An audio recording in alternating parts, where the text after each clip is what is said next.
নমস্কার বন্ধুরা, আমি সঞ্জু। আজ আমি নিয়ে এসেছি একটা দারুণ স্বাদের রেসিপি, যেটা কিন্তু না খেলে তোমরা বড় একটা মিস করবে। তাই তোমাদের এই রেসিপিটা তৈরি করে একদিন খেতেই হবে। সেটা হলো চাইনিজ ভুজিয়া। এই রেসিপিটা কিন্তু স্বাদে অসাধারণ, যেটা নাকি মুখে বুঝিয়ে বলা যাবে না। এটা টেস্ট করে দেখতে হবে। ঠিক আছে, তাহলে তোমরা দেখতে থাকো এই রেসিপিটা আমি ঠিক কি কি প্রসেসে করেছি, আর এই রেসিপিটা করার জন্য কি কি উপকরণ নিয়েছি সেটাও তোমাদের একবার দেখিয়ে দিই।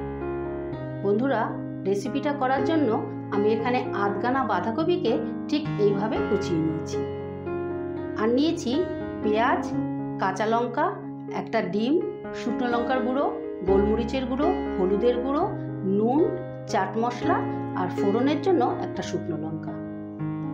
এবারে বাঁধাকপিটা মেখে নেব। এই দেখো, তোমরা কিন্তু যতটা সম্ভব এরকম সরু সরু করে কাটবে। আমি এখানে মাঝারি সাইজের দুটো পেঁয়াজকে এইভাবে সরু সরু করে কুচিয়ে নিয়েছি। এখানে 3টে কাঁচা লঙ্কাকে এরকম ছোট ছোট করে কেটে নিয়েছি। ঝালটা তোমরা যেরকম খাবে সেরকম নেবে। এবারে দিয়ে দিচ্ছি স্বাদ মতো নুন।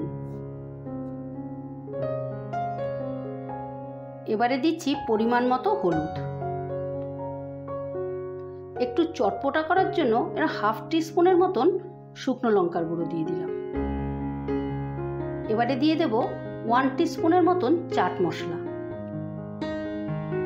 এবারে আমি এখানে একটা ডিমকে ফাটিয়ে দেব। তোমরা যেরকম পরিমাণে বাঁধাকপি নেবে সেই রকম পরিমাণে ডিমটা নেবে। আমি যেহেতু এখানে আধখানা বাঁধাকপি নিয়েছি, সেই জন্য একটা ডিম নিচ্ছি।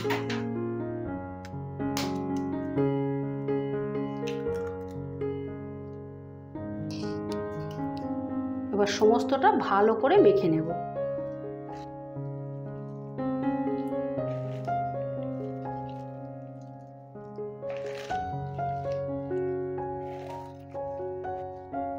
বন্ধুরা, তোমরা কিন্তু এইভাবে তৈরি করে অবশ্যই একবার খেও। এই চাইনিজ ভুজিয়াটা খেতে কিন্তু অসাধারণ অসাধারণ, যেটা মুখে বুঝিয়ে বলা যায় না। তাই তোমরা অবশ্যই খেয়ে কমেন্টে জানিও রেসিপিটা আসলে কীরকম ছিল। এই দেখো বন্ধুরা, আমি ভালো করে মিশিয়ে নিয়েছি, যাতে ডিমটা মশলাগুলো বাঁধাকপির সঙ্গে ভালো করে মিশে যায়। এবার এটা আমি তৈরি করে নেব। ভুজিয়াটা তৈরি করার জন্য আমি একটা প্যান বসিয়ে দিয়েছি। এবারে দিয়ে দেব সর্ষের তেল।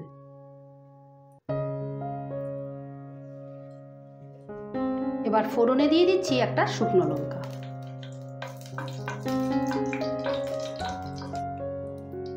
এবারে দিয়ে দেব বাঁধাকপিটা।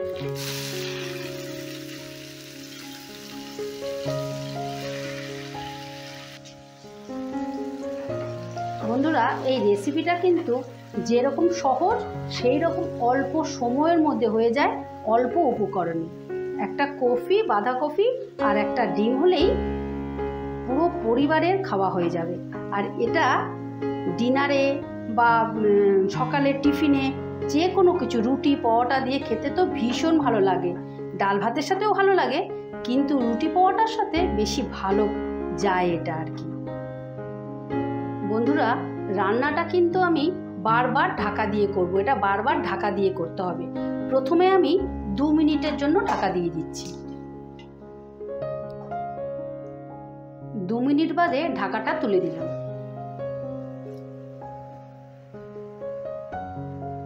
বারবার ঢাকা দিয়ে বাঁধাকপিটাকে সেদ্ধ করে নিতে হবে। এই রান্নাটা কিন্তু চটজলদি হয়ে যায়। যদি কখনো মনে হয় রান্না করতে ইচ্ছে করছে না, তাহলে এই রান্নাটার জন্য একদম পারফেক্ট। এরকম বারবার উল্টে উল্টে বাঁধাকপিটা সেদ্ধ করে নেব।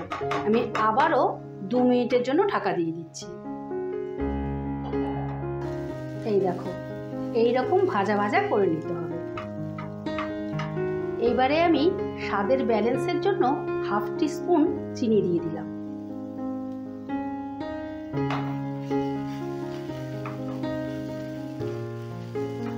বন্ধুরা, এই শীতের রাতে যদি এরকম গরম গরম ভুজিয়া আর রুটি হয়, রাতের খাবারটা একেবারে জমে যাবে। তোমরা কিন্তু এইভাবে তৈরি করে অবশ্যই একবার খেও। আর খেয়ে যদি ভালো লেগে থাকে তাহলে আমার চ্যানেলটা সাবস্ক্রাইব করে রাখার অনুরোধ রইল। আমার চ্যানেলে এই রকম নিত্য নতুন রেসিপি আসতেই থাকে। এই দেখো কত সুন্দর হয়েছে কালারটা, এই দেখো ঠিক এই রকম হবে। এই কফির আর ডিমের যে ফ্রাইয়ের গন্ধটা দারুণ মিষ্টি একটা গন্ধ বেরিয়েছে। যখন এই মিষ্টি গন্ধটা বেরোবে তখনই বুঝবে ফ্রাই হয়ে গেছে। এবার আরেকটু ভাজা ভাজা করে আমি নামিয়ে ফেলবো। বন্ধুরা, চাইনিজ ভুজিয়াটা ফাইনালি ফ্রাই হয়ে গেছে। এবারে আমি গ্যাসটা অফ করে দেব। এবারে নামাবার আগে 1 চামচ গোলমরিচ দিয়ে দিলাম। এই গোলমরিচের গন্ধে খাবারের ফ্লেভারটা আরও বেশি বেড়ে যাবে। এবারে আমি পরিবেশন করে দেখাচ্ছি। এবারে একটা প্লেটে ঢেলে নিচ্ছি।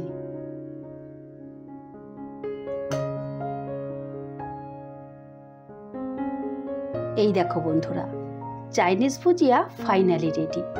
তোমরা কিন্তু এইভাবে তৈরি করে অবশ্যই একবার খেও। আর খেয়ে যদি ভালো লেগে থাকে তাহলে আমার চ্যানেলটা সাবস্ক্রাইব করে রাখার অনুরোধ রইল। আমার চ্যানেলে এই রকম নিত্য নতুন রেসিপি আসতেই থাকে। ঠিক আছে, তাহলে আজ আসি। কাল আবারও কোনো নতুন রেসিপি নিয়ে হাজির হব। টাটা।